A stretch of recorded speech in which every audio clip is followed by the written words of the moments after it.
કામરૂ દેશની સરહદ ગયા, કામરૂ દેશના સીમાડે ગયો કે બાબો બાળીનાથ પોતાની મઢીએ ધૂળો દખાવીને બેઠા છે, જેની ફરતી ચૂંટેલું રાહડા લે છે.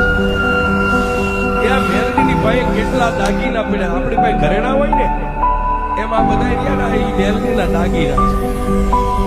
ફરતી એ ચૂંટેલું રાહડા લે અને કાનિયો જોગી આમ જોઈ ગયો અને કંડિયો આમ હતો સાહેબ, મોઢું આમ બાજુમાં લઈ જઈને કીધું માં એ બાબા બાળીનાથની સામે મઢી અને ફરતી ચૂડેલું રાહડા લે. અને તેથી કાનિયા જોગીને માતા મેલડીએ કીધું કાનિયા થડકતો નહીં, બીતો નહીં, ધીમે ધીમે એ ડગલે ડગલે મને મેલડીને યાદ કરતો કરતો બાબા બાળીનાથની મઢીની બાજુમાં જા. કાનિયો જોગી કે પણ મારી આટલી બધી ચૂડેલું મને ભરખી જાય છે, દીકરા તારે નથી જોવાનું.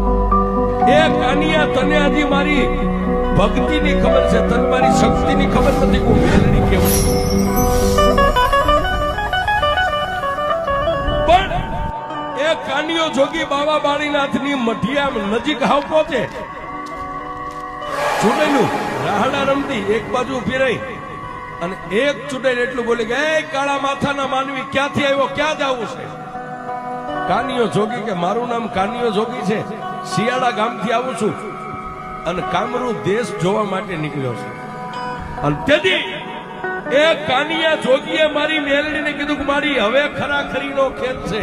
અને તેથી માતા મેલડી એટલું બોલી કાનિયા એક હાથે કંડિયો પકડ અને એક હાથે નીચે નમીને હાથમાં એક મુઠ્ઠી ધૂળ આમ ભરી મારી મેલડીનું નામ ચૂડેલનું જે ટોળું ઊભું ને એની સામે જય મેલડી કરીને આમ ધૂળનો ઘા કર, તારા હાથમાંથી ધૂળ છૂટે અને તો બધી ચૂડેલું ને એ સીમાડાની માથે ધરતીમાં ન ઉતારી દઉં.